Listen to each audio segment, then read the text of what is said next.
நரியின் சூழ்ச்சி ஆரியனுக்கு தெரியும். இருட்ட கிழக்கிற வித்த நம்ம சூரியனுக்கு தெரியும். நம்ம கட்டுற வரிப்பணம் எல்லாம் நமக்குத்தானே வரணும். கேட்கும் போது தராதவனுக்கு தோல்விய பரிசா தரணும். காவி அடிக்கிற பாவிகளை தாவி ஓட விடு ஸ்டாலின் குரல். ஒளிய திணிக்கிற ரொட்டிகளை கிழிச்சு தொங்க விடு ஸ்டாலின் குரல். காலை உணவு திட்டம் பிள்ளைங்க மனசுல ஸ்டாலின் குரல். 1000 ரூபாய் திட்டம் மகளிர் மனசுல ஸ்டாலின் குரல். நாமடா அவங்கடா பாப்போமா பொய்கடா பொய்கடா சாய்ப்போமா. கைகடா கைகடா கோர்ப்போமா. ஸ்டாலின் குரல் கேட்போமா. ஸ்டாலின் குரல் ஸ்டாலின் குரல் நமக்காகவே நம்மை காக்கவே. ஸ்டாலின் குரல் ஸ்டாலின்.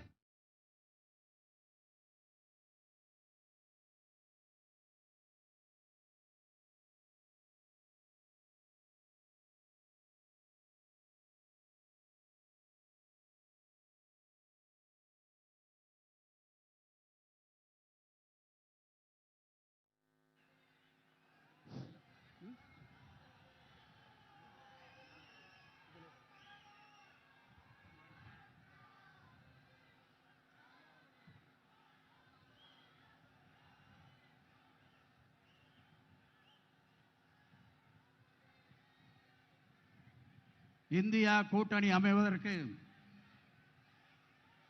முதல் காரணமாக இருந்த முக்கிய தலைவர்களில் ஒருவராக இதை முன்னெடுத்த நம்முடைய தமிழ்நாடு முதலமைச்சர், திராவிட முன்னேற்ற கழகத்துடைய ஒப்பற்ற தலைவர் தளபதி அவர்களையும், அதேபோல அகில இந்திய காங்கிரஸ் கட்சியினுடைய முக்கிய முன்னணி தலைவர்களில் முக்கியமானவரான நம்முடைய அன்பிற்கும் மரியாதைக்கும் உரிய ராகுல் காந்தி அவர்களையும் உங்கள் அத்தனை பேருடைய சார்பாக வருக வருக என்று வரவேற்கிறோம்.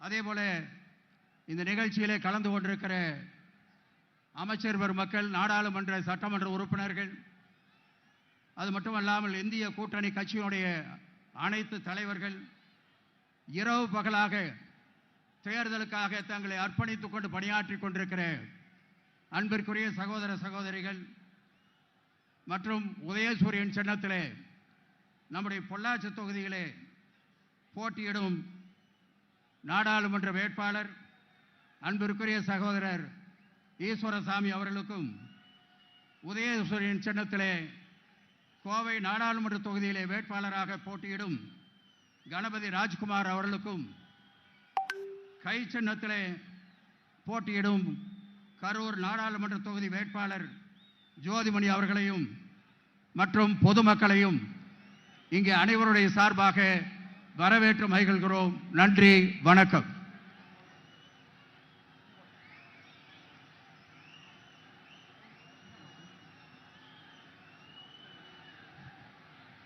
அடுத்து அன்பிற்கும் மரியாதைக்கும் உரிய தமிழ்நாடு காங்கிரஸ் கட்சியினுடைய தலைவர், அன்பிற்குரிய சட்டமன்ற உறுப்பினர் செல்வ பெருந்தகை அவர்கள் உருவாற்றுவார்கள்.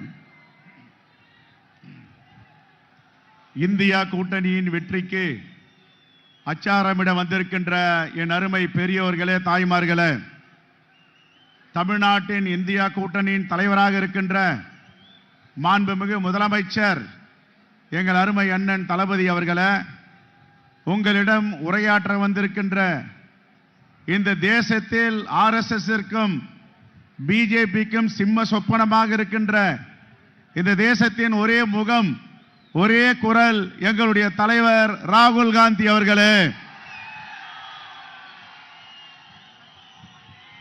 இதை தொகுத்து வழங்குகின்ற மாண்புமிகு அமைச்சர் அண்ணன் முத்துசாமி அவர்களே, திரு டிஆர்பி ராஜா அவர்களே, வேட்பாளர் வெற்றி வேட்பாளர்களே, இந்த தேசத்தில் இந்த தேர்தல் என்பது சர்வாதிகாரத்திற்கும் ஜனநாயகத்திற்குமான தேர்தல். சர்வாதிகாரத்தை வீழ்த்த வேண்டும் என்றால் ஜனநாயகம் மலர வேண்டும். ஜனநாயகம் மலர வேண்டும் என்றால் இந்தியா கூட்டணியின் வேட்பாளர்கள் வெற்றி பெற வேண்டும். பெருவாரியான வாக்கு வித்தியாசத்தில் வெற்றி பெற வேண்டும். எடுப்பவருக்கும் கொடுப்பவருக்குமான தேர்தல். தமிழ்நாட்டு மக்களுடைய வரி பணத்தை எடுப்பவர் நரேந்திர மோடி, கொடுப்பவர் இங்கே மேடையில் இருக்கின்ற நம்முடைய தலைவர்கள். 10 ஆண்டுகளுக்கு முன்பு கொடுத்த வாக்குறுதியை ஒன்றும் நிறைவேற்றாத மோடி, 2 ஆண்டுகள் கொடுத்த வாக்குறுதியை நிறைவேற்றிய நம்முடைய மாண்புமிகு முதலமைச்சர் தளபதி அவர்கள் 2 ஆண்டுகளில் அவர் அறிவித்த வாக்குறுதி கொடுத்த 80 விழுக்காடை நிறைவேற்றி இருக்கிறார். கொடுத்ததை மட்டும் நிறைவேற்றவில்லை, தமிழ்நாட்டிற்கு கொடையாக முத்தான திட்டங்கள், மக்களை தேடி மருத்துவம், இல்லம் தேடி கல்வி, இன்றுயிர் காப்பம் 48, நான் முதல்வன், புதுமை பெண், காலை உணவு திட்டம், பெருந்தலைவர் காமராஜர் அவர்கள் மதிய உணவு திட்டத்தை கொண்டு வந்தார். நம்முடைய மாண்புமிகு முதலமைச்சர் அவர்கள் உலகத்திலே முதல் முறையாக காலை உணவு திட்டத்தை கொண்டு வந்திருக்கிறார். ஏராளமான குழந்தைகள் இன்று அவரை வாழ்த்திக் கொண்டிருக்கிறது. இந்தியா கூட்டணி வெற்றி பெறுவதற்கு, சர்வாதிகாரத்தை வீழ்த்துவதற்கு, ஜனநாயகம் மலர்வதற்கு இந்தியா கூட்டணி வேட்பாளருக்கு வாக்களிக்க வேண்டும். எங்களுடைய தலைவர் ராகுல் காந்தி அவர்கள் ஏற்கனவே உரிமை தொகை கொடுத்து வருகிறார். மாண்புமிகு முதலமைச்சர் அவர்கள் வேலையில்லா பட்டதாரிகளுக்கு வருடத்திற்கு 1 லட்சம் ரூபாய், தாய்மார்களுக்கு 1 லட்சம் ரூபாய், அமைப்பு சாரா தொழிலாளர்களுக்கு மோடி ஆட்சியிலே 170 ரூபாய், நாங்கள் ஆட்சிக்கு வந்தால் 400 ரூபாய் கொடுப்போம் என்று சூளுரைத்திருக்கிறார்கள். என் அருமை பெரியோர்களே, தாய்மார்களே, உங்களுடைய விலை மதிக்க முடியாத வாக்குகளை ஜனநாயகத்தை காப்பதற்கு, சர்வாதிகாரத்தை வீழ்த்துவதற்கு உங்களுடைய விலை மதிக்க முடியாத வாக்குகளை இந்தியா கூட்டணி வேட்பாளருக்கு வாக்களியுங்கள், வாக்களியுங்கள் என்று கூறி விடைபெறுகிறேன். நன்றி, வணக்கம், ஜெய்ஹிந்த்.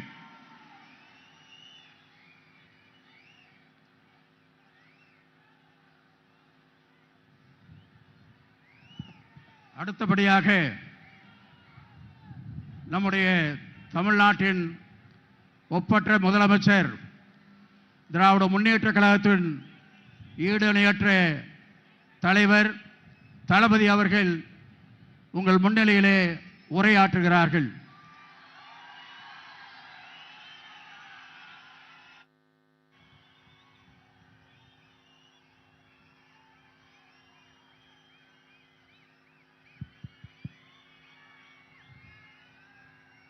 தென்னிந்தியாவின்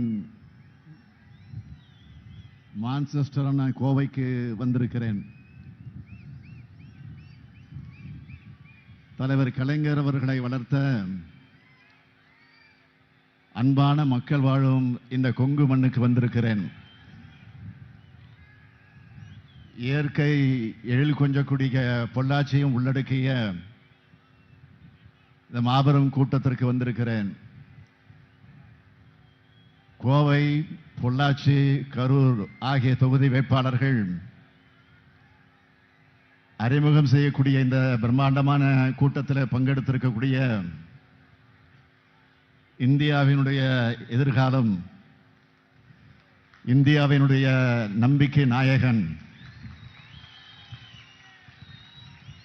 டியர் பிரதர், என்னுடைய அருமை சகோதரர் ராகுல் காந்தி அவர்களே,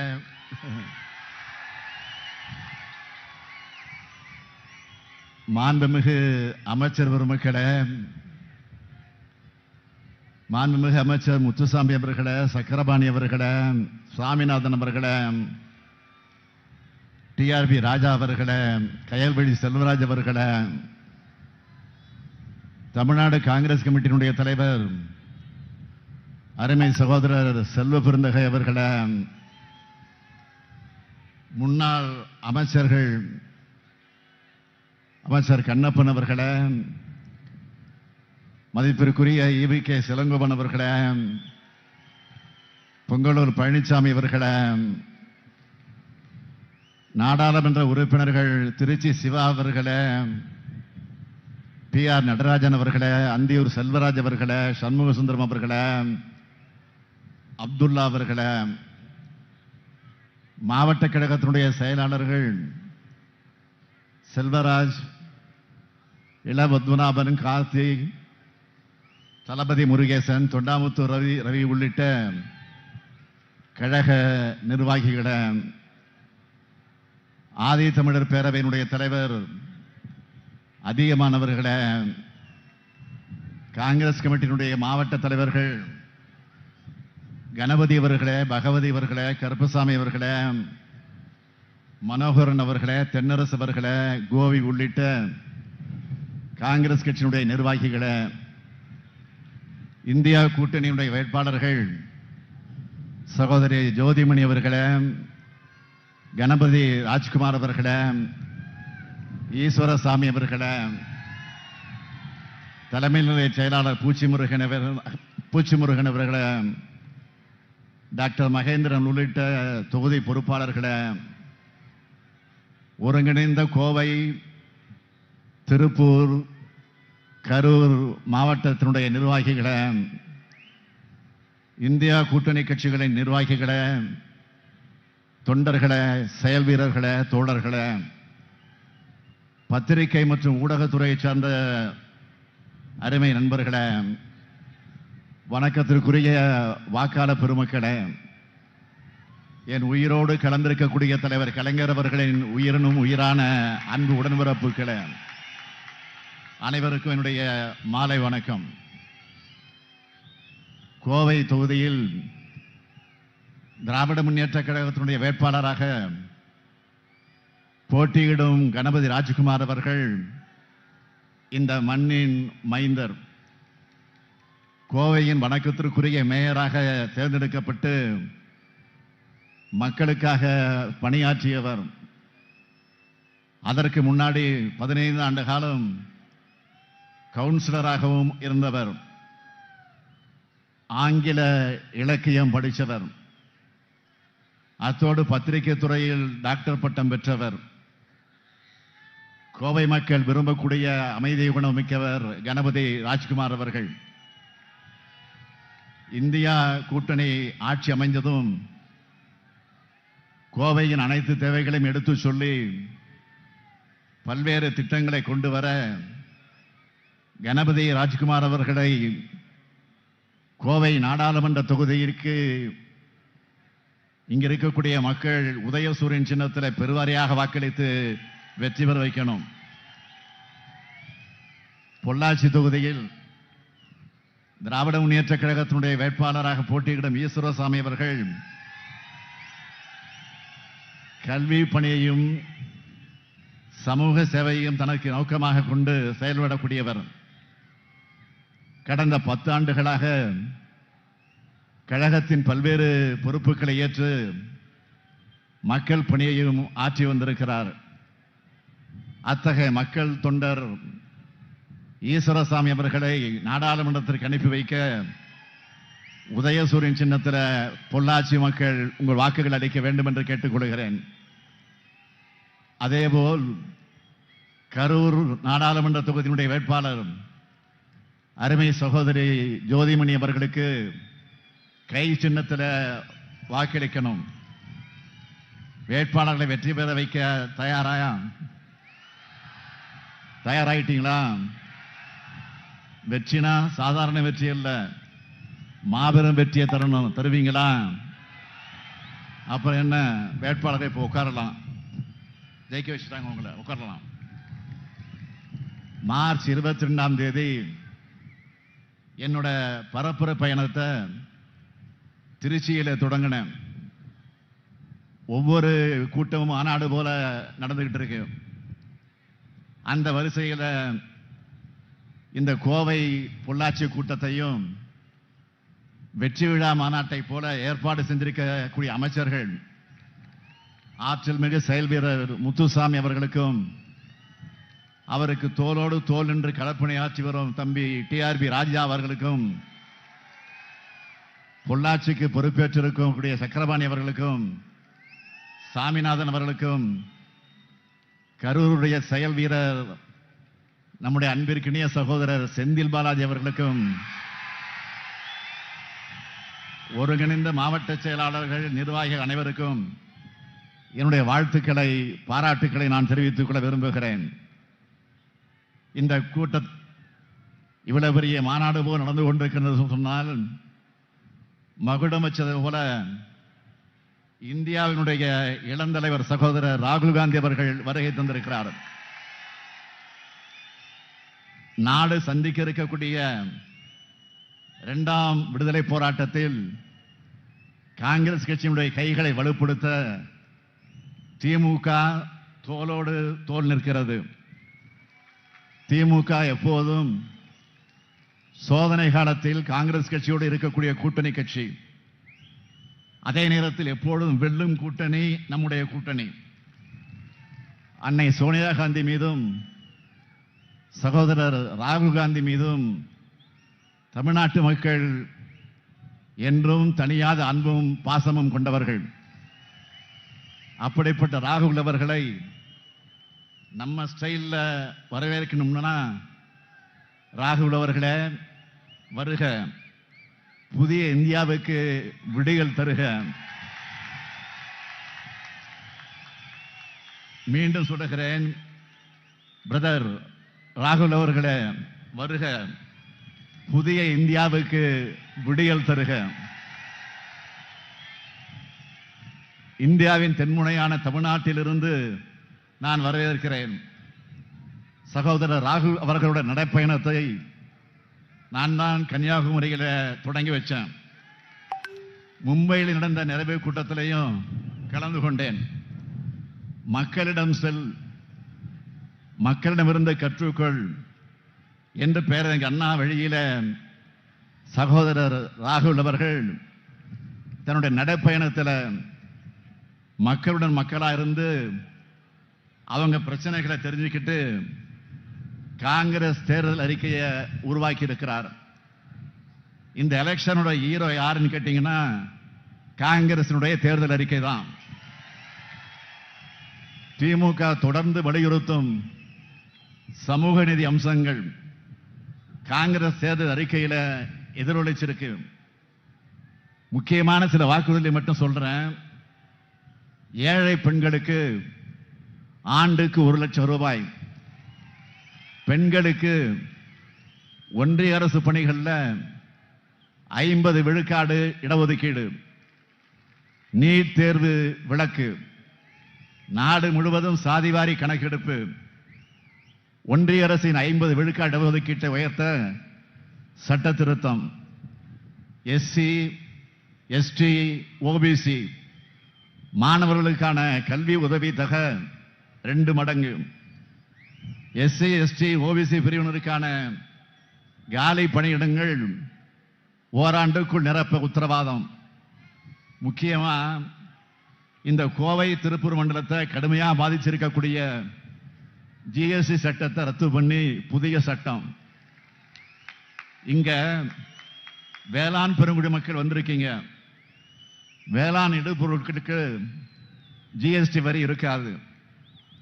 விவசாயத்துக்கு குறைந்தபட்ச ஆதார விலைக்கு சட்ட அங்கீகாரம். இப்படி மாநிலங்களுக்கும் நாட்டுக்கும் நம்பிக்கை அளிக்கிற வாக்குறுதிகளா ராகுல் காந்தி அவர்கள் கொடுத்திருக்கிறார்கள். இன்னொரு பக்கம் பிரதமர் மோடி அவர்கள் எப்பவும் வெளிநாட்டில் டூர்ல இருக்கிறவர். இப்போ தேர்தல் வந்துடுச்சுன்னு உள்நாட்டில் டூர்ல இருக்கார். இப்போ கூட்டங்கள்ல பேசுறாரு. அதுல எங்கேயாவது தன்னோட 10 ஆண்டு கால ஆட்சியோட சாதனைகளை எங்கேயாவது பேசுறாரா? இல்ல. அவர் பேசுறதெல்லாம் இந்தியா கூட்டணி கட்சிகளை வசைபாடுறது. அதுலயும் ஒரே பல்லவி, குடும்ப கட்சி, ஊழல் கட்சி. இதுக்கெல்லாம் நான் எத்தனையோ முறை பதில் சொல்லிட்டேன். அரசியலுக்கு யார் வேணா வரலாம், யாருக்கு நேரா பதவி வர்றதில்ல. தேர்தலில் நின்று மக்களை சந்திச்சு மக்களும் அவங்களோட செயல்பாடுகளை எடை போட்டு வாக்களிச்சாதான் பதவிக்கு வர முடியும். பிரதமர் மோடி அவர்கள் குடும்ப அரசியல்னு எங்களை மட்டும் அவர் அவமதிக்கல, எங்களை தேர்ந்தெடுத்த கோடிக்கணக்கான மக்களை அவர் அவமதிக்கிறாரு. அதே மாதிரி ஊழலை பத்தி பேசுறதுக்கு பிரதமர் வெட்கப்பட வேண்டாமா? ஊழலுக்கு ஒரு யூனிவர்சிட்டி கட்டினா அதுக்கு வேந்தரா இருக்கக்கூடியவர் யாருன்னு கேட்டீங்கன்னா அவருக்கு தான் அந்த தகுதி முழுசா இருக்கு. தேர்தல் பத்திரம்னு ஒரு நடைமுறையை கொண்டு வந்து ஊழலை சட்டபூர்வமாக்கினது யாரு? நீங்க தானே. மற்ற கட்சிகளும் அதுல நிதி வாங்கியிருக்கோம்னா நீங்க அந்த நடைமுறையை கொண்டு வந்தது தான் காரணம். ஆனா நீங்க எப்படி நிதி வாங்கினீங்க? இடி, ஐடி, சிபிஐன்னு உங்க கூட்டணி அமைப்புகள் மூலமா ரைடு விட்டு மிரட்டி தேர்தல் பத்திரங்களை பெற்று பணம் பறிச்சது பாஜக. பாஜகவுக்கு பணம் கொடுத்த கம்பெனிகள் மேல எப்போ ரைடு விட்டீங்க? உடனே அவங்க என்னைக்கு பணம் கொடுத்தாங்கன்னு எல்லா தகவலும் இப்ப வெளியாகிட்டு இருக்க. அடுத்து பிஎம் கேஸ் நிதி, இதுல வசூல் பண்ண தொகையை பத்தி கேள்வி கேட்டா அது தனி அறக்கட்டளைன்னு சொல்றாங்க. அப்படின்னா ஏன் பிரதமர் பேர்ல ஆரம்பிச்ச ஆயிரக்கணக்கான கோடிகள், அந்த கோடிகளை ஏன் நிதியா வாங்கினீங்க? இதுக்கும் பதில் இல்லை. அடுத்து உங்க ஆட்சிக்கு சிஏஜி கொடுத்த சர்டிபிகேட் என்ன? 7 schemes, 7 lakh crore mega scam. இதை பத்தி ஏன் வாயை திறக்க மாட்டேங்கிறீங்க? இதை வெளியிட்ட தணிக்கைத்துறை அதிகாரிகள் 3 பேரை உடனே டிரான்ஸ்பர், பணியிட மாற்றம் செஞ்ச மர்மம் என்ன? அடுத்து ரஃபேல் ஊழல். காங்கிரஸ் ஆட்சியில ஒரு விமானத்துக்கு 526 கோடி ரூபாய்க்கு ஒப்பந்தம் போட்டாங்கன்னா பாஜக ஆட்சியில 1670 கோடி ரூபாய்க்கு வாங்கினாங்க. இதனால பயனடைந்தது யாருன்னு காங்கிரஸ் கேட்ட கேள்விக்கு இன்னைக்கு வர பிரதமர் பதில் சொல்லல. கார்பரேட்டுகளுக்கு பல ஆயிரம் கோடி ரூபாய்கள் கடன்களை தள்ளுபடி பண்ணிட்டு கார்பரேட் முதலாளிகளுக்காகவே எப்படி அரசை நடத்துறீங்கன்னு சகோதரர் ராகுல் காந்தி அவர்கள் நாடாளுமன்றத்தில் அடுக்கடுக்கா கேள்வி எழுப்பினப்போ பதில் சொல்லாம பர்சனலா அட்டாக் பண்ணீங்க. அது மட்டுமா, அவருடைய எம்பி பதவியை பறிச்சீங்க. பிரதமர் மோடி அவர்களே, நீங்க ஊழலை பத்தி பேசலாமா? அது மட்டும் இல்ல, இப்ப ஊழல்வாதிகளுக்கு கேரண்டி கொடுக்கிற மேட் இன் பிஜேபி வாஷிங் மிஷினை வச்சு ஊழல் கரை படிஞ்சவங்களை சுத்தப்படுத்துறீங்களா? இனியும் நீங்க ஊழலை பத்தி பேசினா கிராமத்தில் சொல்லுவாங்கல்ல, யோகியம் வரான் சொம்பு எடுத்து உள்ள வைன்னு, அப்படித்தான் மக்கள் சொல்லுவாங்க. 10 ஆண்டுகள் ஆட்சி செய்தோம், சாதனைகள்னு தமிழ்நாட்டுக்கு சிறப்பு திட்டங்கள்னு எதையும் செய்ய சொல்ல முடியாம பிரதமர் ஒரு பக்கம்னா, இன்னொரு பக்கம் 10 ஆண்டுகள் தமிழ்நாட்டை சீரழிச்ச பழனிசாமி. நடக்கிறது இந்தியாவை யார் ஆளணும் என்பதற்கான நாடாளுமன்ற தேர்தல். இந்தியா கூட்டணி தான் ஆளணும்னு நாம் சொல்றோம்.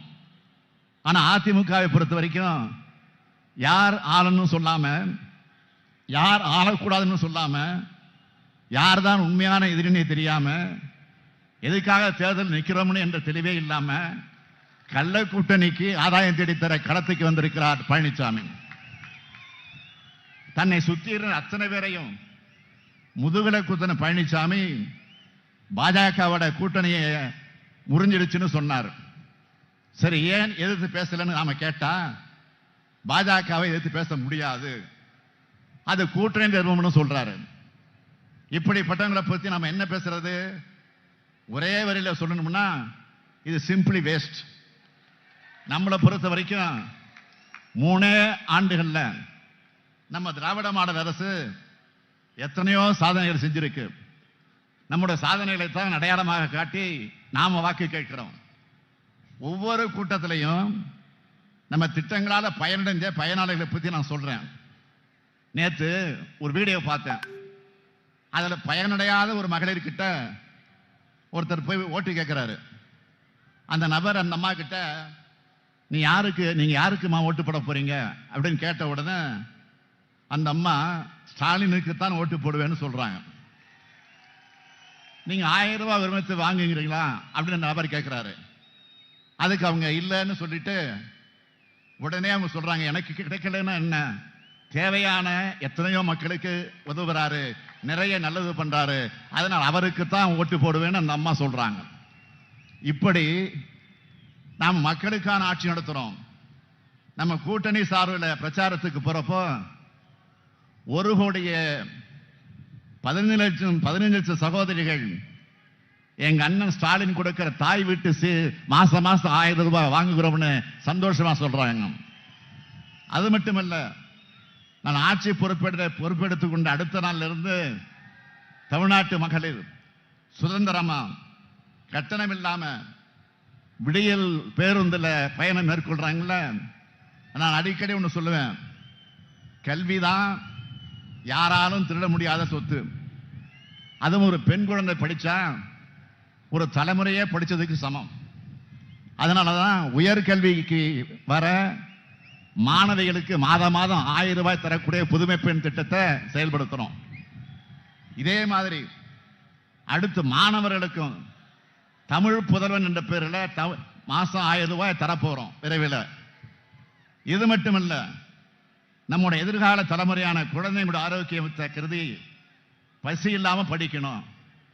அது இந்தியாவிலே முதல் மாநிலமா முதலமைச்சரின் காலை உணவு திட்டத்தை தொடங்கி 16 லட்சம் குழந்தைகளுக்கு சுவையான காலை உணவு அளிக்கிறோம். இது இப்போ கனடா நாடு, உலகத்திலே மிகப்பெரிய நாடு, அமெரிக்காவுக்கு பக்கத்தில் இருக்கிற நாடு கனடா நாடு, அந்த நாட்டில் இப்போ எதிர்கொள்ளிச்சிருக்கு. இளைஞர்கள் வேலைவாய்ப்பு பெறணும்னு தங்களுடைய திறன்களை மேம்படுத்திக்க நான் முதல்வன் திட்டத்தை செயல்படுத்திக்கிட்டு இருக்கோம். நாம் ஆட்சிக்கு வந்து 3 ஆண்டுகள்ல 77,78,000 புதிய வேலைவாய்ப்புகள் நம்முடைய இளைஞர்களுக்கு கிடைச்சிருக்கா. அதுக்கு EPFO புள்ளி விவரம் தெளிவா சொல்லுது. இது மாநில அரசோட புள்ளி விவரம் இல்ல, ஒன்றிய அரசோட புள்ளி விவரம். மக்களை தேடி மருத்துவ திட்டத்தால 1 கோடி பேருக்கு மேல பயனடைந்திருக்காங்க. இப்படி திமுக எப்பவும் சொன்னதை செய்வோம், செய்வதை சொல்லுவோம் நிரூபிச்சு இருக்கிறது கட்சி மட்டும் இல்ல, இந்த ஸ்டாலின் ஆட்சியில் சொல்லாததையும் செய்வோம்னு காட்டியிருக்கோம். அது மட்டுமல்ல, உலகத்திற்கே கோவையை தெரியும் என்றால் அதற்கு காரணம் அறிவியல் மேதை ஜிடி நாயுடு என்பது உங்களுக்கு என்றால் தெரியும். ஜிடி நாயுடு ஒரு பெரிய மேதை, அறிவியல் மேதை. அவரோட இந்த கோவை மண்ணில் உலகத்தரத்தில் பிரம்மாண்டமான நூலகத்தை அறிவியல் மையமா திராவிட மாடல் அரசு கோவையில் அமைக்க போகுது. இப்படி தமிழ்நாட்டில் ஒவ்வொரு மாவட்டமும் ஒவ்வொரு குடும்பமும் பயனடைய வேண்டும் என்று பார்த்து திட்டங்களை செயல்படுத்திக்கிட்டு இருக்கோம். கடுமையான நிதி நெருக்கடிக்கு இடையிலையும் இவ்வளவு செய்யறோம்னா நம்ம இந்தியா கூட்டணி அரசு அமையும் போது எவ்வளவு செய்ய முடியும் நினைச்சு பாருங்க. அதற்கு முன்னோட்டமா திமுக சார்பில் என்னவெல்லாம் செய்வோம்னு தேர்தல் வாக்குறுதியில் கொடுத்திருக்கிறோம். அதுல தலைப்பு செய்திகளை மட்டும் சொல்றேன் சுருக்கமா. வியாபாரிகளுக்காக இரவு நேரங்களில் கோவையிலிருந்து தென் மாவட்டங்களுக்கு ரயில் சேவை, பொள்ளாச்சி இளநீருக்கும் மற்றும் தேங்காய்க்கும் புவிசார் குறியீடு, பொள்ளாச்சியில் குளிர்பதன கிடங்கு, பொள்ளாச்சியில் ரயில் நிலையம் புனரமைப்பு, சேரன் எக்ஸ்பிரஸ் பொள்ளாச்சி வரை நீட்டிப்பு, கோவை மெட்ரோ திட்டம் திருப்பூர் வரை நீட்டிப்பு, மேட்டுப்பாளையம் சத்தியமங்கலம் கோபிச்செட்டிப்பாளையம் ஈரோடு அகல ரயில் பாதை திட்டம், மக்காச்சோளம் சோயா போன்ற முக்கிய இடுபொருள்களின் தானியங்களின் விலையை குறைக்க ரயில்வேயிலே கட்டண சலுகை. அது மட்டுமல்ல, 10 ஆண்டுகளா தொடர்ந்து உயர்த்தப்பட்ட பெட்ரோல், டீசல், கேஸ் இதனுடைய விலை குறைக்கப்படும். சிறுபான்மையின மக்களுக்கு எதிரான சட்டங்கள் ரத்து செய்யப்படும். தொழிலாளர் விரோத சட்டங்கள் மறுசீரமைப்பு செய்யப்படும். கூட்டுறவு அமைப்புகளையும் வங்கிகளையும் விவசாயிகள் வாங்கியிருக்கக்கூடிய கடனையும் வட்டியும் தள்ளுபடி செய்வோம். உழவர்களுடைய வேளாண் விளைபொருட்களுக்கு மொத்த உற்பத்தி செலவுடன் 50 விழுக்காடு என்பதை வலியுறுத்தி குறைந்தபட்ச ஆதரவு விலை நிர்ணயம். தேசிய நெடுஞ்சாலைகளில் இருக்கக்கூடிய சுங்கச்சாவடிகள் முற்றிலுமாக அகற்றப்படும். 100 நாள் வேலை திட்டத்தில் வேலை நாட்கள் இனி 150 நாட்களாக உயர்வு. ஒரு நாள் ஊதியமாக 400 ரூபாய். மாணவர்களுடைய கல்வி கடன் முற்றிலுமாக தள்ளுபடி. வங்கிகளில் மினிமம் பேலன்ஸ் இல்லாதப்போ விதிக்கப்படக்கூடிய அபராதம் நீக்கப்படும். இதையெல்லாம் இந்தியா கூட்டணி ஆட்சியில வலியுறுத்தி நிறைவேற்றி திமுக சொன்னதை செய்யும்னு மீண்டும் நிரூபிப்போம். இப்படி நாட்டு மக்களுக்காக நன்மை செய்ய நம்மை பணியாற்றி இருந்தா தொழிலுடன் மிகுந்த இந்த கோவையை கடந்த 10 ஆண்டா பாஜக எப்படியெல்லாம் நாசமாக்கி இருக்குன்னு சொல்லட்டுமா? பாஜக ஆட்சியில 2 பெரிய தாக்குதல் நடந்துச்சு. ஒண்ணு, கருப்பு பணத்தை ஒழிக்கிறேன்னு சொல்லி ஏழைகளுடைய சுருக்கு பையில் இருந்த பணத்தையும் பறிச்ச பணமதிப்பு இழப்பு நடவடிக்கை தான் முதல் தாக்குதல். இதனால பணப்புழக்கம் குறைஞ்சிச்சு, பல தொழில்கள் முடங்கி போச்சு. 2வது தாக்குதல், ஜிஎஸ்டின்னு ஒரு சட்டத்தை கொண்டு வந்து இந்த கோவையில முதலாளிகளாக இருந்தவங்கெல்லாம் கடனாளிகளாக ஆக்கினாங்க. பலர் தங்க கம்பெனிகளை இழுத்து மூடுற நிலைக்கு தள்ளிட்டாங்க. அது மட்டுமல்ல, வங்கதேசம் கூட பாஜக அரசு போட்ட ஒப்பந்தத்தால இங்க உருவான நூலும் துணியும் தேங்கி கிடக்குது. 35 விழுக்காடு மில்கள் மூட வேண்டிய நிலையில இந்த மேற்கு மண்டலம் இருக்கு. 2 முறை கோவை பகுதிக்கு வந்து கொங்கு பகுதி எனக்கு மிகவும் நெருக்கமான பகுதின்னு பிரதமர் பேசினார்ல. திமுக தமிழ்நாட்டுக்கான வளர்ச்சி திட்டங்கள் தடுக்குதுன்னு சொன்னார. எப்படிப்பட்ட வழிகட்டண போய் இந்த கோவை பொதுக்கூட்ட மேடையில் இருந்து நான் பகிரமாக ஒரு குற்றச்சாட்டை முன்வைக்கிறேன்.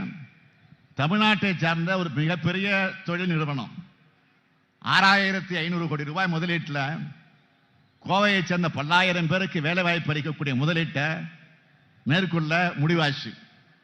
தமிழ்நாடு அரசு கூட இதுக்கான எல்லா பேச்சுவார்த்தைகளையும் முடிச்சு வச்சிருந்தோம். ஆனா அவங்களை மிரட்டி அந்த தொழில் திட்டத்தை குஜராத்துக்கு மாத்திட்டாங்க. இதுதான் கோவைக்கான பாஜகவினுடைய போலி பாசம். எதிர்காலத்தில் மிகப்பெரிய வாய்ப்புகள் வரும். செமி கண்டக்டர் தொழில் திட்டத்தை குஜராத் மாநிலத்துக்கு மிரட்டி மடை மாத்தினது தான் பாஜக. இப்படி கூச்சமே இல்லாம இப்போ ஓட்டிக்கிட்டு வரீங்க. கோவையில் இருக்கக்கூடிய இளைஞர்களுக்கு வேலை வாய்ப்பு கிடைக்கிறது உங்களுக்கு பிடிக்கலையா? கோவை மக்கள் மேல் ஏன் உங்களுக்கு இவ்வளவு வன்மம், ஏன் கோபம்? கோவை மக்கள் அமைதியை விரும்பக்கூடிய மக்கள். அமைதியான இடத்திலிருந்து தான் தொழில் வரும், தொழில் வளரும், தொழில் வளர்ச்சி இருக்கும், நிறுவனங்களை நடத்த முடியும். பாஜக போன்ற கலவர கட்சிகளை உள்ள விட்டா அமைதி போய்விடும், தொழில் வளர்ச்சி போய்விடும், நிறுவனங்களை நிம்மதியாக நடத்த முடியாது. தமிழ்நாட்டின் வளர்ச்சியை தடுக்கிறது யாருன்னு தமிழ்நாட்டு மக்களுக்கு நல்லா தெரியும். அதனால பிரதமர் இங்க வந்து இட்லி பிடிக்கும், பொங்கல் பிடிக்கும், தமிழ் பிடிக்கும், தமிழ் பிடிக்கும்னு பேசுற போலி முகமுடி மொத்தமா இப்போ கிழிஞ்சு தொங்கிடுச்சு. இப்படி கோவை வேண்டாம், தமிழ்நாடு வேண்டாம்னு புறக்கணிச்ச மோடிக்கு இப்ப தமிழ்நாடு சொல்ல வேண்டியது என்ன தெரியுமா? வேண்டாம் மோடி. சத்தமா சொல்ல வேண்டாம், சத்தமா வேண்டாம், சத்தமா வேண்டாம், வேண்டாம். தெற்கிலிருந்து வருகின்ற குரல் இந்தியா முழுக்க கேட்கட்டும்.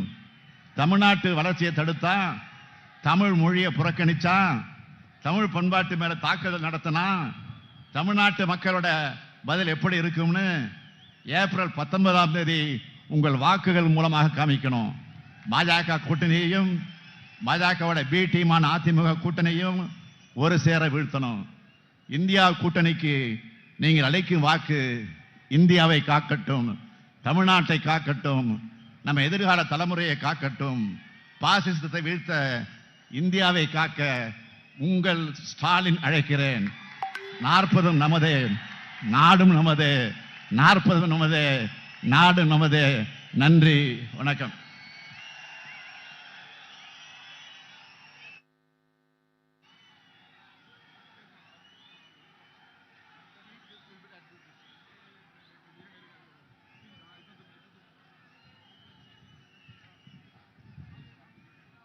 இந்த கூட்டத்திலே கலந்து கொண்டிருக்கிற லட்சக்கணக்கான பேரை நாங்கள் வரவேற்றோம். இப்பொழுது நம்முடைய கூட்டத்திற்கு வெளியிலே உள்ளே வர முடியாமல் பல்லாயிரக்கணக்கிலே சகோதர சகோதரிகள் நிற்கிறார்கள். அவர்களையும் அனைவருடைய சார்பாக வரவேற்று அடுத்தபடியாக நம்முடைய தளபதி அவருடைய மனதிலே எவ்வளவு பெரிய இடத்தை பிடித்திருக்கிறார் என்பதை நாம் இப்பொழுது உணர்ந்திருக்கிறோம். அப்படிப்பட்ட நம்முடைய காங்கிரஸ் கட்சியுடைய மூத்த தலைவர்களே ஒருவராக இருக்கிற நம்முடைய ராகுல் காந்தி அவர்கள் இங்கே உரையாற்றுவார்கள். அந்த உரையை அன்பிற்குரிய அண்ணன் நாடாளுமன்ற உறுப்பினர் அண்ணன் திருச்சி சிவா அவர்கள் நமக்காக மொழிபெயர்ப்பார்கள்.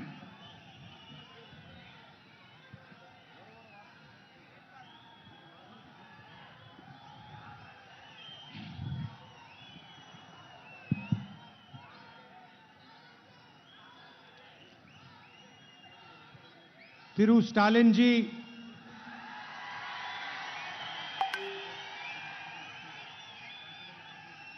Dr. Ajay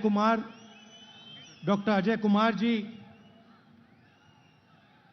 Selva Perun Thagai ji, our candidates, Ganapati Rajkumar ji, Ishwar Swami ji, and Jyotimani ji, leaders of the India Alliance sitting on the stage, my dear Tamil brothers and sisters, friends from the media. மரியாதைக்குரிய தமிழக முதல்வர் ஸ்டாலின் அவர்களே, திரு அஜய்குமார் அவர்களே, திரு செல்வ பெருந்தகை அவர்களே, வேட்பாளர்கள் கணபதி ராஜ்குமார் அவர்களே, ஈஸ்வரசாமி அவர்களே, ஜோதிமணி அவர்களே, இந்தியா கூட்டணியினுடைய முன்னணி தலைவர்களே, என் தமிழ் சகோதர சகோதரிகளே, உங்கள் அனைவருக்கும் வணக்கம்.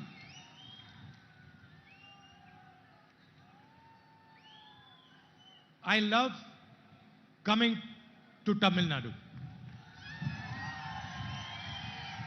The moment I land in Tamil Nadu, my mood improves. நான் தமிழக மக்களை மிகவும் அன்புடன் நேசிக்கின்றேன்.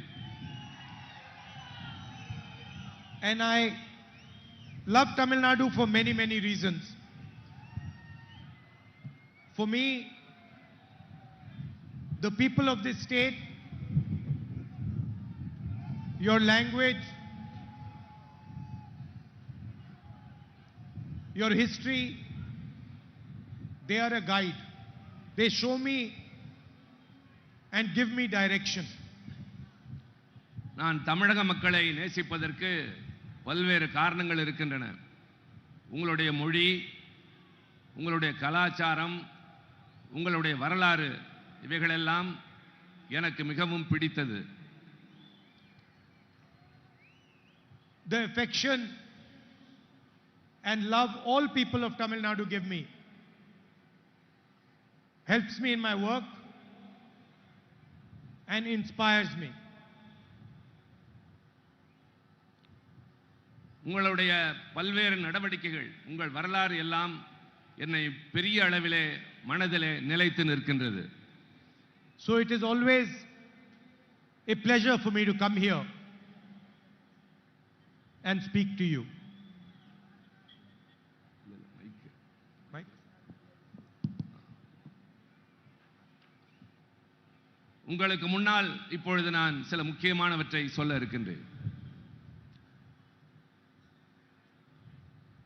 Today, there is an ideological war taking place in India.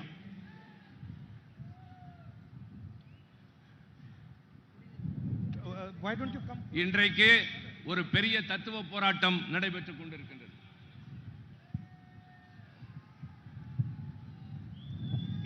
It's windy, so it's difficult to translate. You translate that. ஒரு மிகப்பெரிய தத்துவ போராட்டம் நடைபெற்றுக் கொண்டிருக்கின்றது. Because soon a storm is going to come in India and this Narendra Modi is going to be ejected from the government. Narendra Modi அவர்களுடைய அரசு போக வேண்டிய நேரம் இது. I say Narendra Modi, but actually it is Adani government. It should be called the Adani government, not the Narendra Modi government.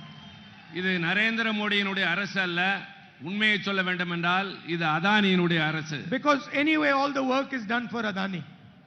காரணம் நரேந்திர மோடி எல்லாவற்றையும் அதானிக்காகவே செய்து கொண்டிருக்கின்றார். Whenever he wants anything, whether it is an airport, a port, highway, infrastructure, a mine, whenever he wants something, somehow the government of India just gives it to him. Nepal சாலைகள், துறைமுகம், அதே மாதிரி எதுவாக இருந்தாலும் விமான நிலையம் போன்றவற்றை அவர் விரும்பினால் அதானிக்கு உடனே நரேந்திர மோடி அவர்கள் தந்து விடுகின்றார். He wanted the Bombay airport.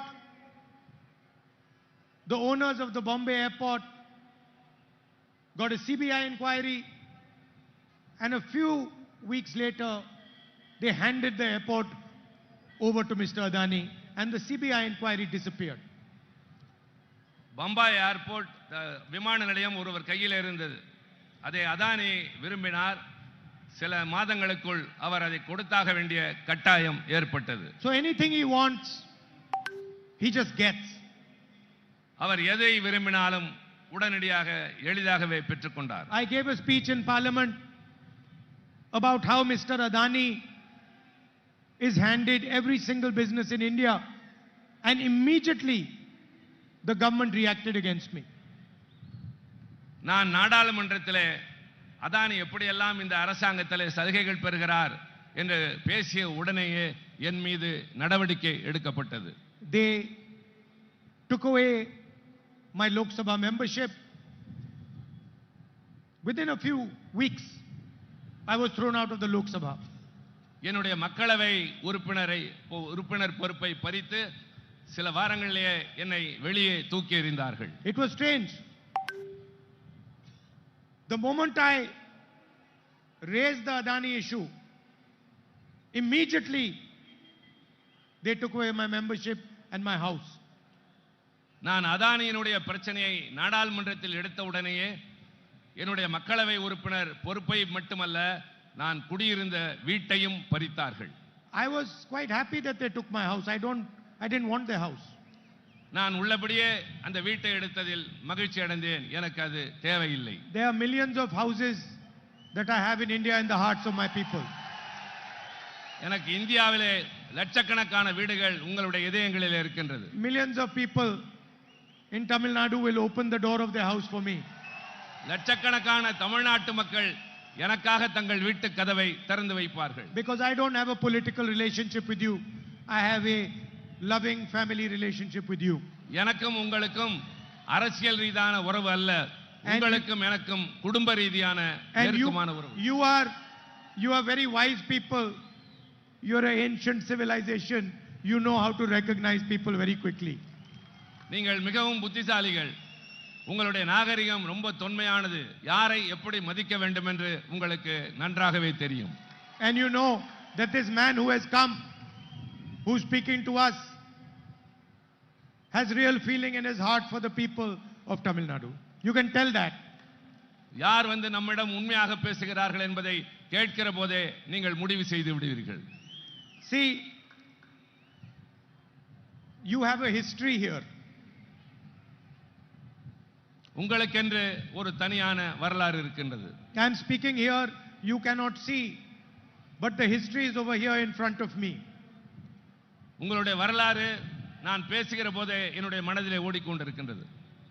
Periyarji, Anadurai, Kamaraj, Kalagnar.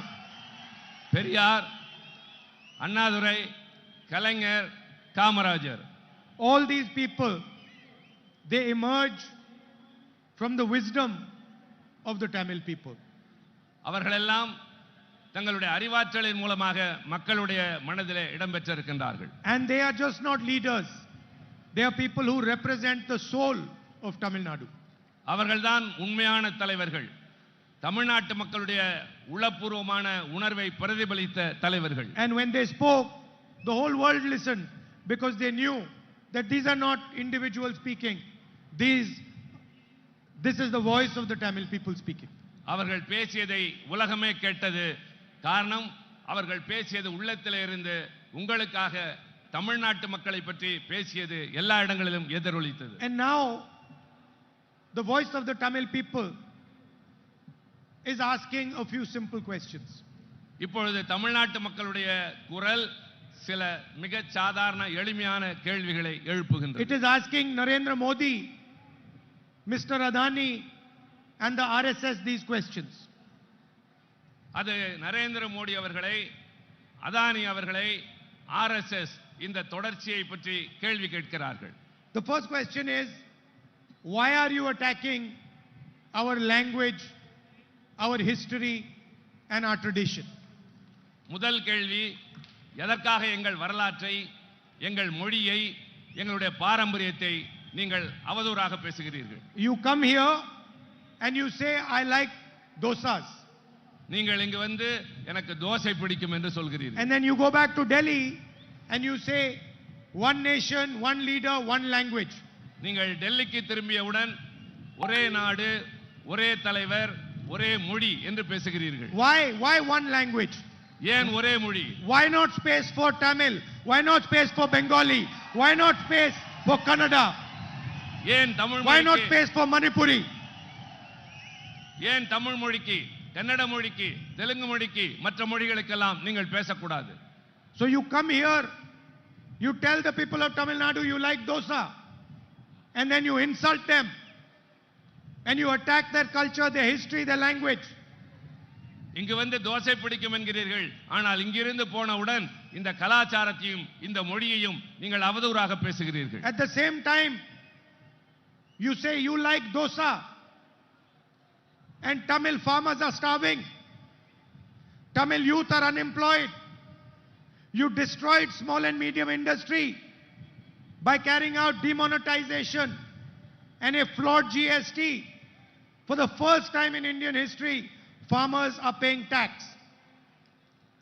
நீங்கள் தோசை பிடிக்கும் என்று சொல்கிறீர்கள், ஆனால் தமிழ்நாட்டு மீனவர்கள், தமிழ்நாட்டு விவசாயிகள் தற்கொலை செய்து கொண்டு சாகிறார்கள்.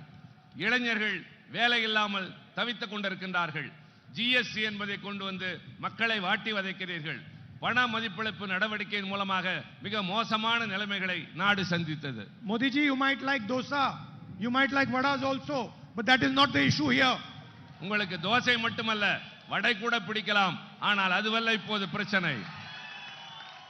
Nobody cares whether you like dosa, you like vada. We care whether you like the Tamil language. உங்களுக்கு தோசை பிடிக்குமா, வடை பிடிக்குமா என்பது எங்களுக்கு பிரச்சனை அல்ல. We உங்களுக்கு care- தமிழ் மொழியை பிடிக்குமா என்பதுதான் We கேள்வி. care whether you respect Tamil history. நாங்கள் தமிழுடைய வரலாற்றை மதிக்கிறோம். And we care about what you are doing for the future of this country and Tamil Nadu.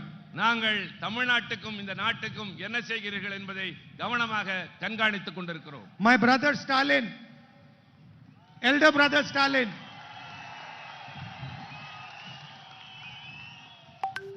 I don't call any other politician brother, huh? என்னுடைய அண்ணன் மு.க. ஸ்டாலின், நான் வேறு யாரையும் இப்படி அழைப்பது இல்லை.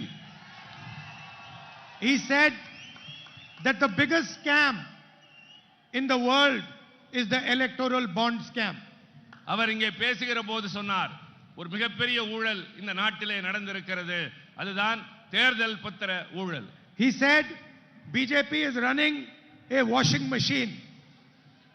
பிஜேபி என்கின்ற அந்த கட்சி ஒரு சலவை மிஷினை வைத்திருக்கின்றது. What was the system? I'll explain you the system. அது என்ன முறை என்பதை நான் உங்களுக்கு விளக்குகிறேன். First, Mr. Modi says, I want to clean politics. முதலில் மோடி சொன்னார், நான் அரசியலை சுத்தப்படுத்த போகிறேன் என்று. Then he says, I am going to bring a new scheme called the electoral bond scheme, where whoever donates money will be anonymous. Nobody will know their name. பின்னர் இன்னொரு திட்டத்தை கொண்டு வருகிறார், தேர்தல் பத்திரம் என்பது. அந்த அடிப்படையில் யார் பணம் கொடுத்தாலும் அவர்கள் யார் என்று வெளியே தெரியாது. Doesn't matter how much money they give, nobody will know their name. அவர்கள் எவ்வளவு வேண்டுமானாலும் கொடுத்திருக்கலாம், ஆனால் அவர்களுடைய பெயர் அவர்கள் யார் என்று யாருக்குமே தெரியாது. After a few years, the Supreme Court of India says this scheme is illegal. கொஞ்ச நாட்கள் கழித்து உச்சநீதிமன்றம் சொன்னது இந்த திட்டம் என்பது சட்டவிரோதமானது என்று சொன்னது. Please release the names of all the people who gave money to the BJP. உடனடியாக யார் யாரெல்லாம் பிஜேபிக்கு பணம் கொடுத்தார்கள் என்ற விவரத்தை தெரிவிக்க வேண்டும் என்று உச்சநீதிமன்றம் உத்தரவிட்டது. For a few weeks, the banks didn't release the names. கொஞ்ச நாட்கள் அந்த வங்கி எந்த விவரத்தையும் வெளியிட மறுத்துவிட்டது. Then the court said, please hurry up and release the names, and the names came out. பின்னர் நீதிமன்றம் நடவடிக்கை எடுப்பேன் என்று சொன்னவுடன் அந்த பெயர்கள் வெளிவர ஆரம்பித்தன. Thousands of crores of rupees went straight to the BJP. ஆயிரக்கணக்கான கோடி ரூபாய் நேரடியாக பிஜேபியின் கணக்கிற்கு சென்றது. And then we started to look at the names and the dates when the money was given. அந்த பெயர்கள், கொடுத்த தேதி, எவ்வளவு பணம் என்று எல்லா தகவல்களும் வெளியாகின. And that's where Mr. Modi's genius became visible. அப்பொழுதுதான் திரு மோடி அவர்களை பற்றி வெட்ட வெளிச்சத்திற்கு எல்லாம் வந்தது.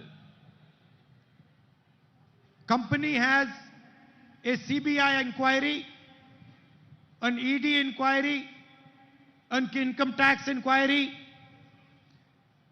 and a few days later, they pay money to the BJP. And then, a few days after that, the case is closed and the CBI inquiry is shut down. ஒரு company மீது CBI வழக்கு தொடுக்கிறது, அமலாக்கத்துறை வழக்கு தொடுக்கிறது, வருமான வரித்துறை சோதனை செய்கிறது. உடனே அவர்கள் கொஞ்ச நாள் கழித்து பிஜேபிக்கு தேர்தல் நிதி தருகின்றார்கள். அதற்கும் பின் கொஞ்ச நாள் கழித்து அந்த வழக்குகள் எல்லாம் திரும்ப பெறப்படுகின்றன. The Indian media, of course, doesn't say any of this because they are controlled by the same person who controls the government, Mr. Adani. இந்த அரசாங்கத்தை கட்டுப்படுத்துகிறவர் தான் இந்த காரியங்களை எல்லாம் செய்கிறார். But this is normally called extortion. This is called extortion. இதுதான் சமூகத்திலே அவர்கள் செய்கின்ற மிகப்பெரிய அவலம். When you threaten somebody and then take money from them, this is called extortion. இப்படி யாரையாவது மிரட்டி வாங்குவதற்கு பெயர்தான் அச்சுறுத்தல் என்று சொல்லுவது. The second thing that became apparent was, again, if you looked at the dates, you found that in many cases a contract was given to a businessman, and then a few weeks later, suddenly, that businessman gave money to the BJP. திடீரென்று ஒரு கம்பெனிக்கு ஒரு பெரிய ஒப்பந்தத்தை கொடுக்கிறார்கள். கொடுத்த கொஞ்ச நாட்களிலேயே அவர்கள் பிஜேபிக்கு தேர்தல் நிதி தருகின்றார்கள். Meaning, for the largest contracts in the country, thousands of crores, highways, mines, these businessmen were giving a cut to the BJP. மிகப்பெரிய நிறுவனங்களுக்கு சுரங்கங்களை, சாலைகளை கோடிக்கணக்கான ஆயிரக்கணக்கான கோடி ரூபாய்க்கு அவர்கள் வாரி வாரி வழங்கினார்கள். This is the single biggest act of corruption done by anybody in the world. இந்த உலகத்திலேயே இவர்கள் செய்த ஊழலில் இது ஒரு சிறு பகுதிதான். And Mr. Narendra Modi calls it cleaning politics. ஆனால் நரேந்திர மோடி தன்னை சுத்தமான அரசியல்வாதி என்று அழைத்துக் கொள்கிறார். Yes, and my brother calls it the washing machine. அதைத்தான் என்னுடைய அண்ணன் சொல்கிறார், அவர் சலவை மிஷின் வைத்திருக்கிறார் என்று. And nothing has been done for the poor people of India. அவர் எதையுமே உருப்படியாக செய்தது இல்லை. Highest rate of unemployment in the last 40 years. highest rate of unemployment in the last 45 years. வேலையில்லா திண்டாட்டம் கடந்த சில ஆண்டுகளாக மிகவும் அதிகரித்துக் கொண்டே போகின்றது. 83% of the unemployed are youth. 83 விழுக்காடு வேலை இல்லாதவர்கள் அத்தனை பேரும் இளைஞர்கள். India today is more unequal than it was under the British. India British ஆட்சியில் இருந்ததை விட மோசமான நிலையில் இருக்கிறது. And 22 Indian people, 22 of India's richest people have as much money as 70 crore citizens have. 22 பகுதி மக்கள் 70 கோடி மக்களுடைய பணத்தை அவர்களே சொந்தமாக வைத்திருக்கிறார்கள். 30 farmers kill themselves every single day. 30 விவசாயிகள் ஒரே நாளிலே தற்கொலை செய்து கொண்டு சாகிறார்கள். And Narendra Modi gave 16 lakh crores or 24 years of Manrega money to 20-25 businessmen by waiving their loans. 16 லட்சம் கோடி மகாத்மா காந்தி ஊரக வேலை வாய்ப்பு திட்டத்திற்கு தருவதை சில பெரிய பணக்காரர்களுக்கு வாரி வழங்கினார் Narendra Modi. So what is the India alliance going to do in response to what Modi and Adani have done? இந்த சூழ்நிலையில் இந்தியா கூட்டணி இந்த நரேந்திர மோடி அதானி கூட்டணிக்கு என்ன செய்ய போகிறது? The first thing we are going to do is address the issue of unemployment in the country. முதல் கட்டமாக நாங்கள் செய்ய போவது வேலையில்லா திண்டாட்ட பிரச்சனையை வேகமாக There are 30 lakh vacant government jobs. We are going to hand those jobs to the youth of this country. 30 லட்சம் பணியிடங்கள் இந்த நாட்டிலே காலியாக இருக்கின்றன. நாங்கள் ஆட்சிக்கு வந்தவுடன் முதல் வேலையாக அந்த பணியிடங்களை நிரப்புவோம். Rich families send their children to do apprenticeships. They get trained, they get paid, and they go and work in private companies. இளைஞர்கள் தனியார் நிறுவனத்துக்கு அனுப்பப்படுவார்கள். அங்கே அவர்கள் அப்ரண்டிஸ்ஷிப் என்ற பயிற்சி பெறுவார்கள். அந்த காலகட்டத்திலே அவர்களுக்கு ஊக்கத்தொகை தரப்படும். But poor people cannot send their children to get an apprenticeship. ஆனால் ஏழை மக்களால் அந்த அப்ரண்டிஸ் பண்ணுவதற்கு முடியாத சூழல். An apprenticeship is a stepping stone into employment. It is the first step of employment. இந்த பயிற்சி என்று சொல்லுகின்ற அப்ரண்டிஸ்ஷிப் என்பது வேலை பெறுவதற்கான முதல் கட்டம். So we are going to pass a historic right to apprenticeship law for all Indian youngsters. நாங்கள் சரித்திர சிறப்புமிக்க ஒரு சட்டத்தை கொண்டு வர போகிறோம். அப்ரண்டிஸ்ஷிப் சட்டம் என்ற ஒன்று. Just like we passed the guaranteed work scheme, we are going to pass a guaranteed apprenticeship scheme. Any graduate, any diploma holder can ask the government of India for an apprenticeship, and he will be given an apprenticeship in the private sector, in the public sector, in government offices, and he will be paid ₹1 lakh for a year of work and training. வேலைவாய்ப்பு உறுதி சட்டம், apprenticeship உறுதி சட்டம் கொண்டு வரப்போகின்றோம். Diploma படித்தவர்களோ பட்டதாரிகளோ யாராக இருந்தாலும் எங்களை உடனே அணுகலாம். அப்ரண்டிஸ்ஷிப் வேண்டும் என்று அப்படிப்பட்டவர்களுக்கு ஒரு ஆண்டுக்கு ₹1 லட்சம் அவர்களுக்கு தரப்படும். I am aware, as most people are, that Tamil youngsters and families have a problem with NEET. எனக்கு நன்றாகவே தெரியும், தமிழ்நாட்டு இளைஞர்களுக்கு ஒரு மிகப்பெரிய பிரச்சனை நீட் தேர்வு. How Tamil people are educated, what exams they take, is the business of the people of Tamil Nadu. Tamil மாணவர்கள் எப்படியெல்லாம் கல்வி கற்கிறார்கள் என்பது எல்லோருக்கும் நன்றாக தெரியும். We will ensure that you decide whether you want to take NEET or you don't want to take NEET. We will leave it to the people of Tamil Nadu. We will leave it to the wisdom of the people of Tamil Nadu. எங்களுடைய புதிய திட்டம் என்பது NEET என்பது உங்களுக்கு தேவையா இல்லையா என்பதை தமிழ்நாட்டினுடைய வசத்திலேயே விட்டுவிடப் போகின்றோம். I saw Tamil farmers protesting in Jantar Mantar in Delhi. தமிழ்நாட்டு விவசாயிகள் டெல்லி ஜந்தர் மந்தரில் வந்து போராடியதை நான் நேரடியாக கண்டேன். I went and stood there.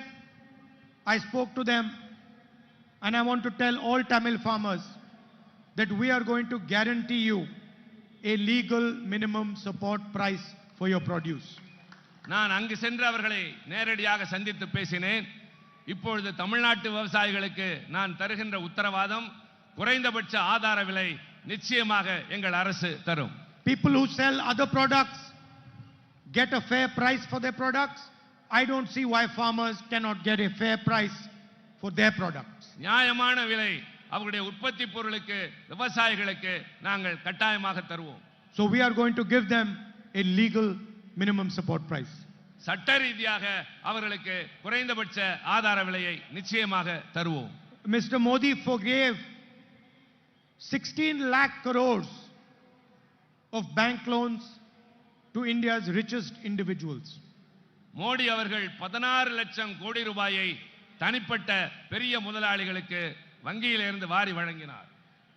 We are going to waive farmers' loans like we did the last time we were in government. Modi பெரிய பணக்காரருடைய பணத்திற்கு நிவாரணம் தந்தார். ஆனால் நாங்கள் வந்து விவசாயிகளுடைய கடனை தள்ளுபடி செய்வோம். Women are the backbone of any society, and they look after and protect the next generation. அடுத்த தலைமுறை போராடுவதற்கு முன்னால் அவருடைய தேவைகள் நிறைவேற்றப்படும். The India Alliance government that comes to power in 2024 is going to take a revolutionary and historic action, never before taken in any country the size of India.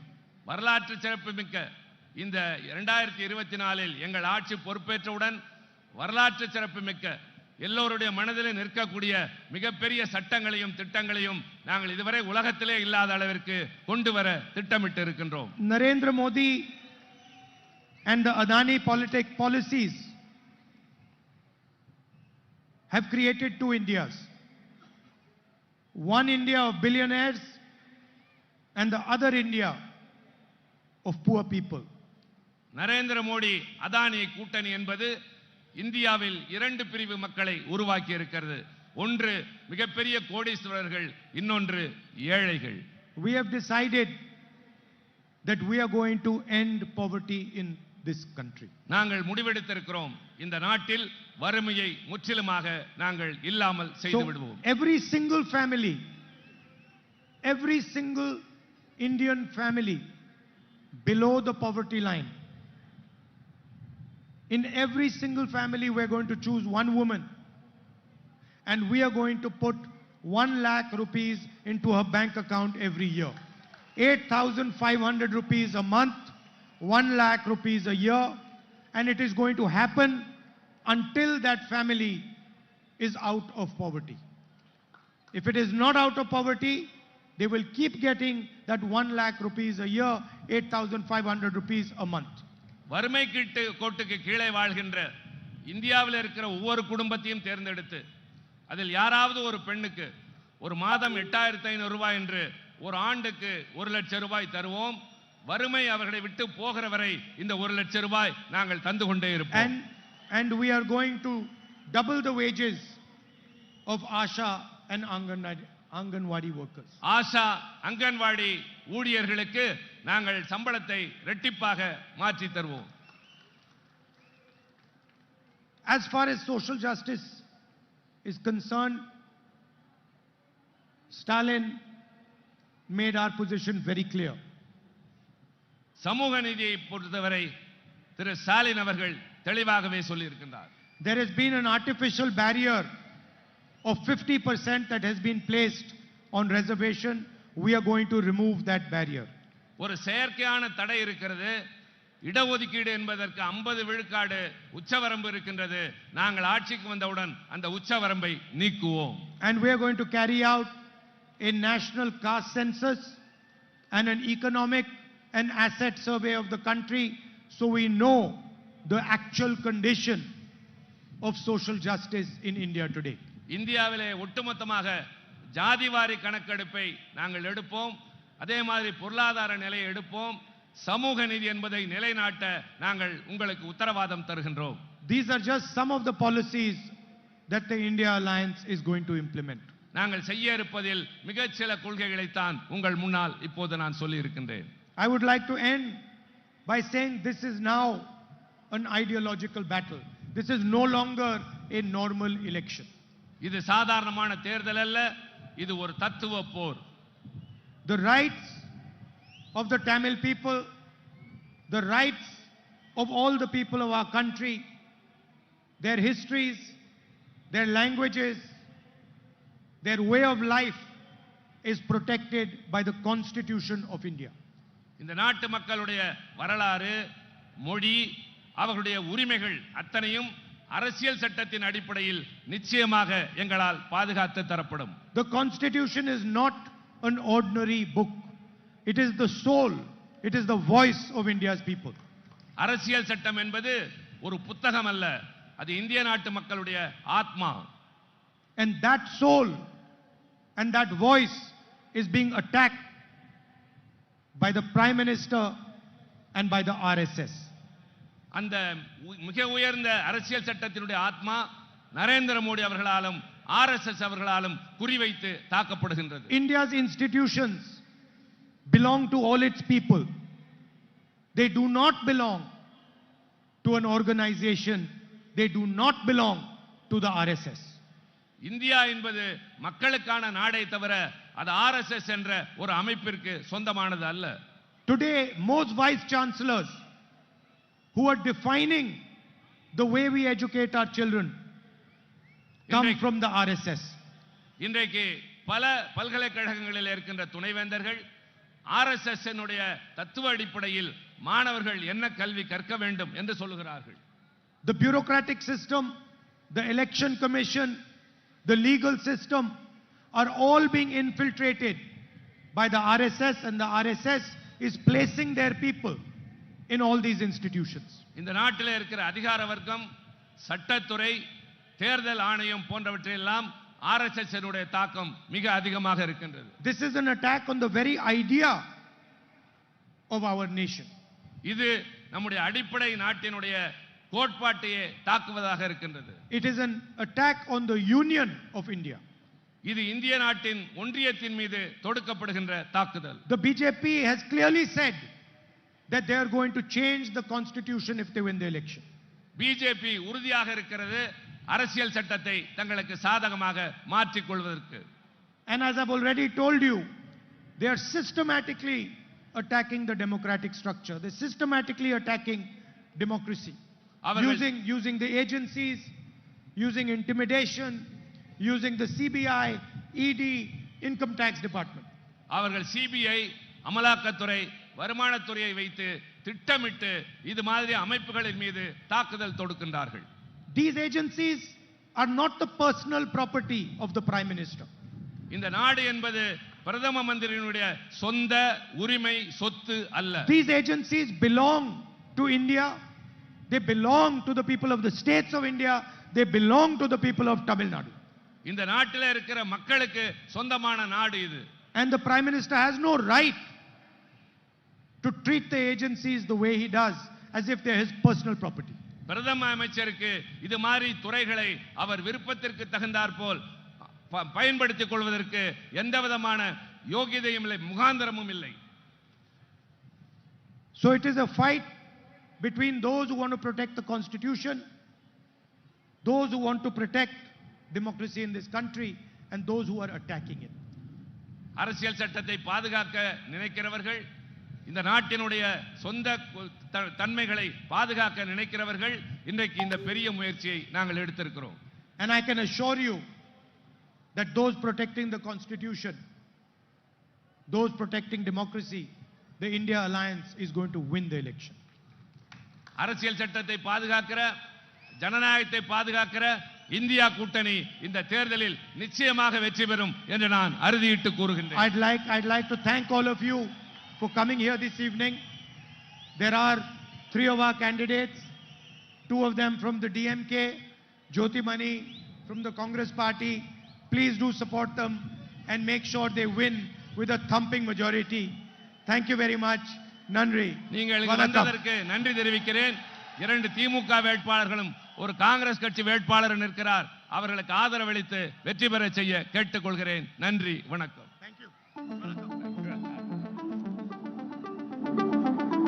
நிறைவாக நம்முடைய திராவிட முன்னேற்ற கழகத்துடைய மாவட்ட செயலாளர் தளபதி முருகேசன் அவர்கள் நன்றி உரை கூறுவார்கள். நமது கோவையில் நடைபெற்ற மாபெரும் தேர்தல் பிரச்சார கூட்டத்தில் கலந்து கொண்டு இந்தியா கூட்டணி வேட்பாளர்களுக்கு வாக்குகள் சேகரித்த கழகத்தினுடைய தலைவர் அவர்களுக்கும், இந்தியாவினுடைய இளம் தலைவர் ராகுல் காந்தி அவர்களுக்கும் மற்றும் இந்தியா கூட்டணி தலைவர்களுக்கும் ஒருங்கிணைந்த கோவை மாவட்ட கழகத்தின் சார்பாக நன்றியை தெரிவித்துக் கொள்கிறோம். நன்றி, வணக்கம். நாமடா அவங்கடா பாப்போமா பொய்கடா